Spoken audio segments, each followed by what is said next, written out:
into relationships where your words arrive with more depth than the other can reach. And this is where the danger begins. Not in ambition, not in intelligence.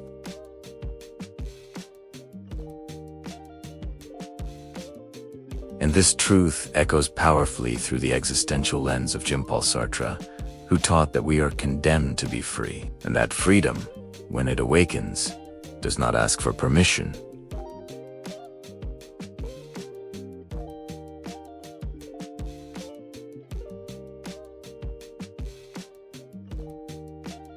And when illusions fall away, the bonds built on them begin to loosen, and suddenly you are no longer walking beside your old life.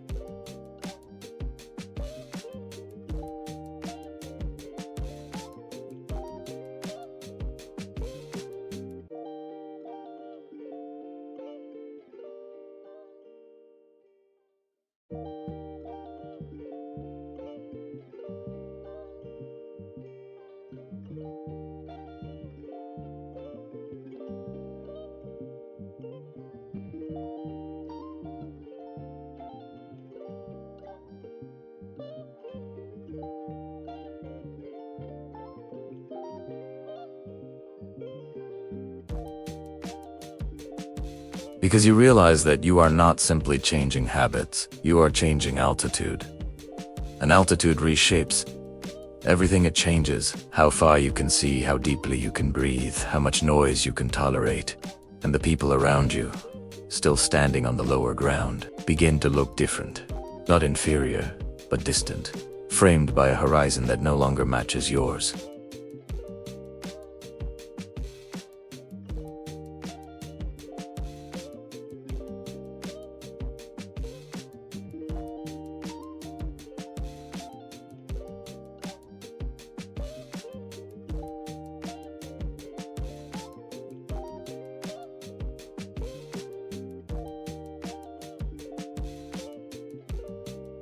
Between belonging and becoming, and every time you choose growth, even silently, the gap widens just a little more, and every time you choose comfort, something inside you withers just a little more, and this back and forth can last for years, stretching the soul until one day you wake up and understand with terrifying clarity that you no longer fit into the life that once fit so perfectly around you.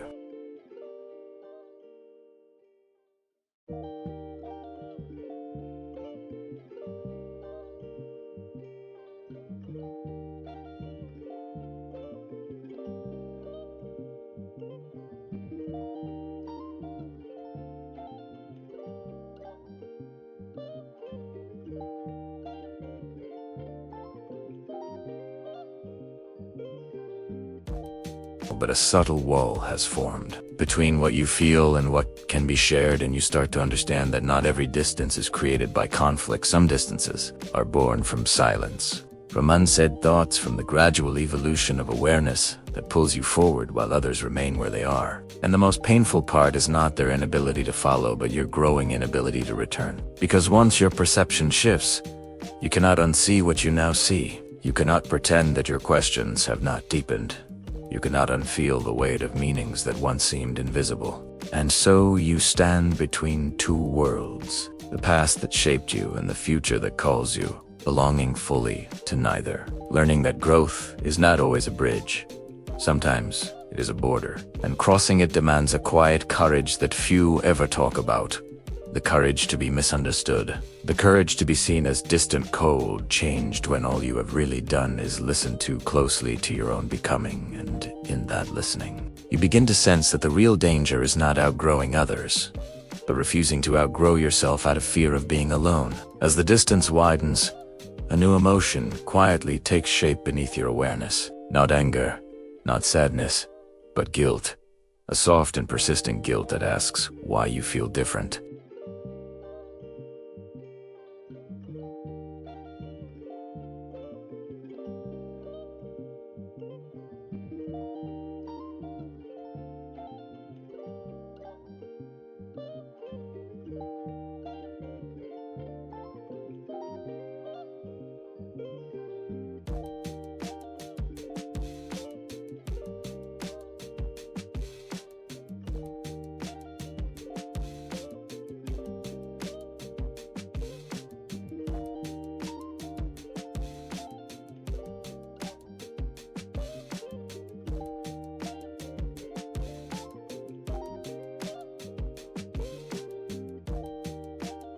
You teach your own soul that it is safer to disappear than to disturb.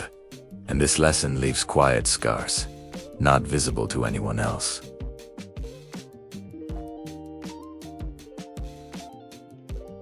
And it is then that you start to understand the true cost of outgrowing your environment. Not the loss of others, but the slow erosion of yourself when you try to pretend that you have not changed. And this inner erosion is far more dangerous than solitude, because loneliness at least is honest, but self-betrayal corrodes from the inside, silently, patiently, until one day you realize you've been living in a space that no longer reflects the size of your inner life.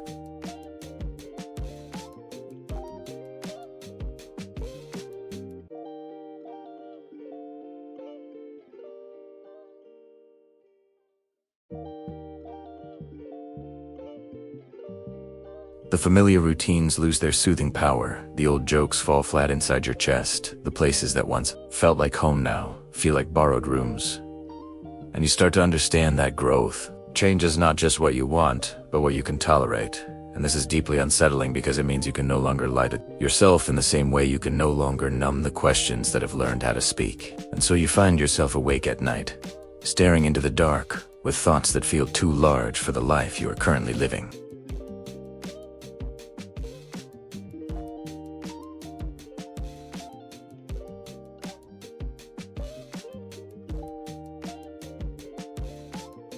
And in this in-between state, you feel both loyal and dishonest at the same time. Loyal to the people who shaped you and dishonest to the person you are becoming, and this duality exhausts the soul in subtle ways.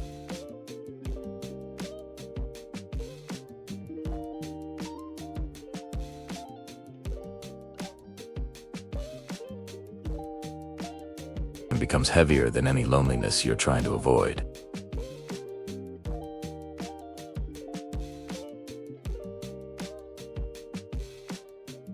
We awaken one morning and find our perspectives subtly shifted, our reactions unrecognizably nuanced, and our capacity for understanding inexplicably more profound. In this silent evolution, those we once called friends or companions may seem increasingly distant.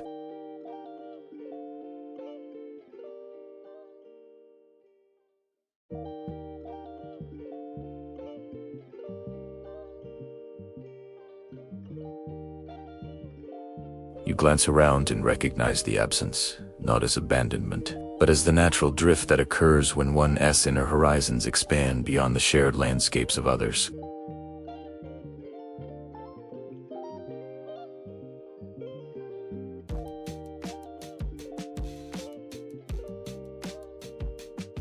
You become aware of ideas that no one else seems to entertain, of dreams too vivid, too daring, to be contained in the familiar narratives of your circle.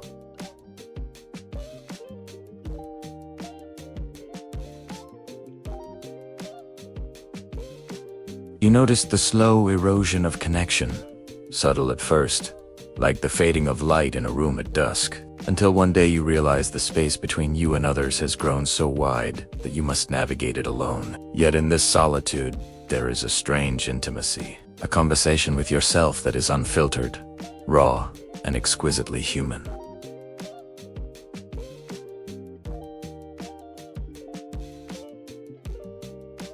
And though the ache of outgrowing others is undeniable, it becomes a necessary companion in the journey toward authenticity, toward a life that resonates with the depth of your evolving consciousness. There is an unspoken courage in walking a path where few can follow, an audacity in embracing the truth that growth is often a solitary pilgrimage. We must lean into this discomfort, for it is the crucible in which our truest self is forged. And in the quiet hours when the world seems paused, the mind expanded, and the heart both tender and resolute, we sense the infinite horizon of what we are becoming, and we understand the peril and beauty of outgrowing everyone around us. There comes a moment when the very act of speaking feels inadequate, when words fail to capture the subtle tremors of thought that stir within.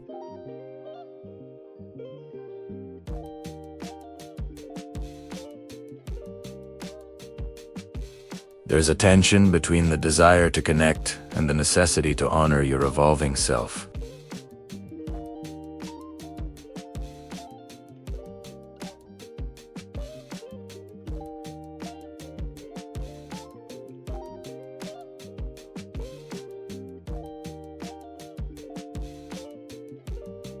And in the silent moments, when the laughter and chatter of familiar faces fade into the background, you confront the paradox.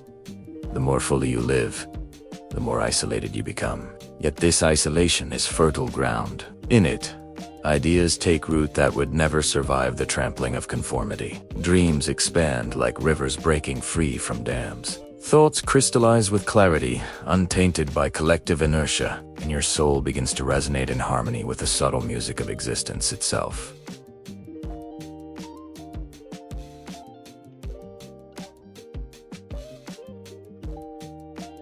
And so, you walk through rooms once crowded with companionship and feel simultaneously abandoned and liberated. You noticed how the familiar smiles now seem like reflections from a distant mirror, a mirror that shows only shadows of the person you were.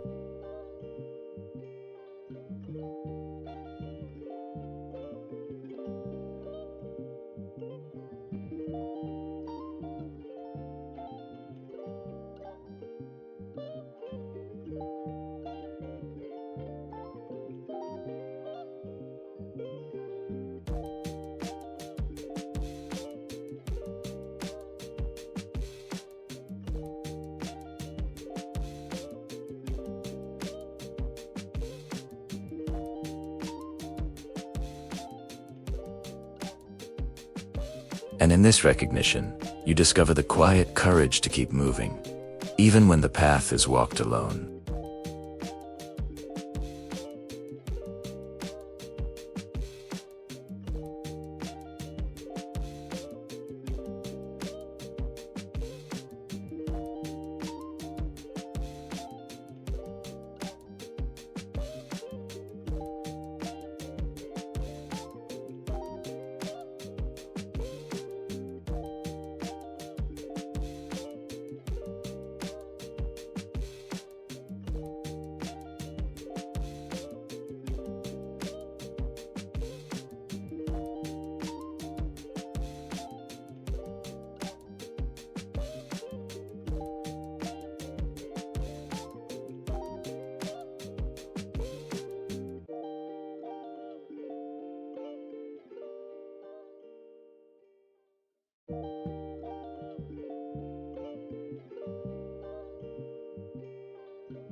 And slowly, almost imperceptibly, you learn to move with grace through both presence and absence, to cherish those who can accompany you on the journey while accepting, with quiet sorrow, those who cannot. Sartre's words linger in this understanding.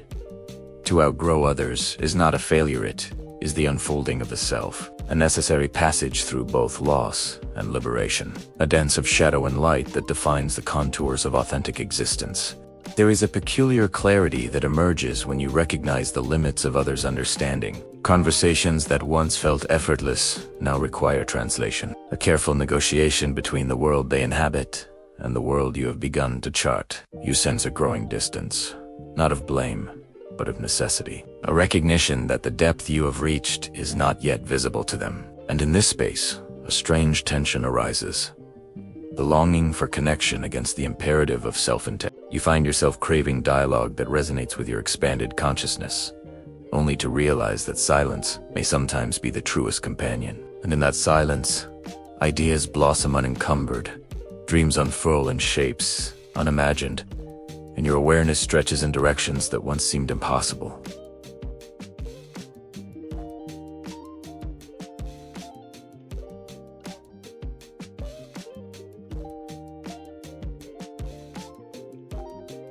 Yet, within this mourning, there is growth. You learn to navigate the delicate terrain of empathy without compromise, to honor the journeys of others even as your own path diverges. And in the act of walking alone, you come to understand the essence of freedom. It is not merely the absence of constraint, but the courage to inhabit your own thought, to witness life in its raw, unfiltered truth. You begin to notice patterns, the invisible threads connecting experience and perception, the subtle ways in which consciousness evolves when left unbound by expectation. You understand that the ache of outgrowing is not a sign of failure, but a signal of evolution, a testament to the profound changes unfolding within you.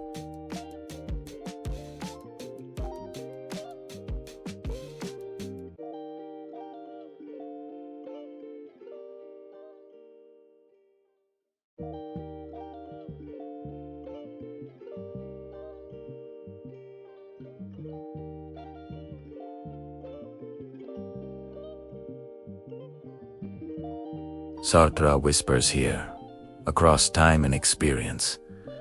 The danger is real, yes, but so is the liberation. To outgrow everyone around you is to risk loneliness, but it is also to embrace the vast, uncharted terrain of selfhood with courage, honesty, and exquisite awareness.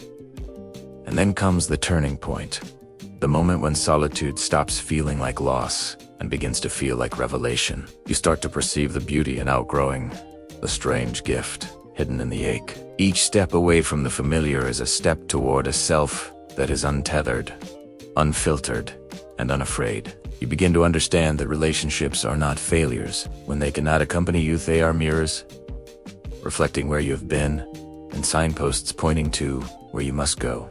The weight of isolation lightens when seen as a passage, a necessary crucible in which clarity, depth, and authenticity are forged. You begin to cherish those rare souls who can traverse some part of this inner landscape with you, while accepting that many will remain spectators, unable or unwilling to follow. And in this recognition, there is profound liberation, the realization that your growth need not be validated by others, that your evolution is a truth unto itself, complete, luminous, and enough. You feel a deepening intimacy with your own mind, a communion with the currents of thought and feeling that swirl beneath the surface of everyday life, often unnoticed, but now fully alive to you. You notice the quiet strength that emerges when you act without expectation, when your choices are dictated not by approval or alignment but by the resonance of your inner truth, and the paradox reveals itself. The more you embrace this solitude, the more fully you connect with the essence of life itself. The more attuned you become to the subtle rhythms and hidden harmonies that pulse beneath the surface of existence.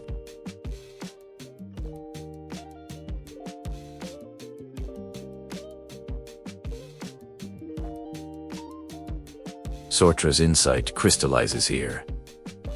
To outgrow is not to abandon, but to awaken. To step into a life measured not by comparison, but by depth, clarity, and the courage to inhabit your own becoming. And in the stillness that follows, you sense the horizon stretching endlessly before you, vast, uncharted, and wholly your own. Now, in the quiet of your own consciousness, you begin to see the paradox clearly. Outgrowing others is both a danger and a liberation, a wound and a revelation. The friends who cannot meet you where you are do not diminish your journey.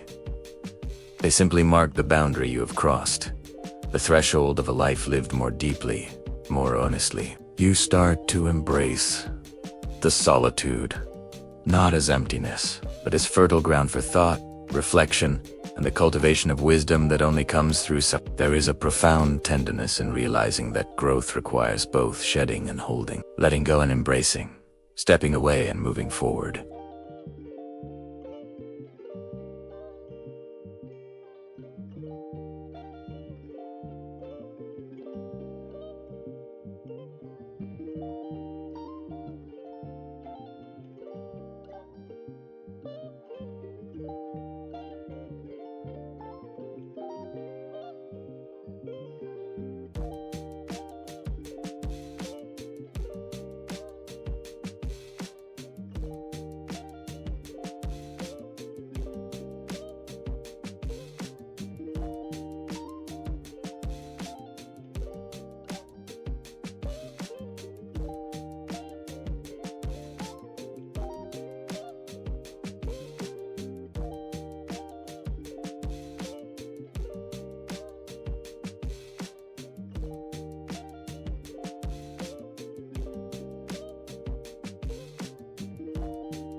Sartre is. Insight echoes in the quiet spaces of your mind. To outgrow everyone around you is to claim the vast horizon of selfhood, to awaken to a life measured not by familiarity but by truth, depth, and the unyielding pursuit of authentic being. And in this awakening, the ache transforms into reverence, the solitude into companionship with yourself, and the journey, however solitary, into an invitation to live fully, consciously, and without regret.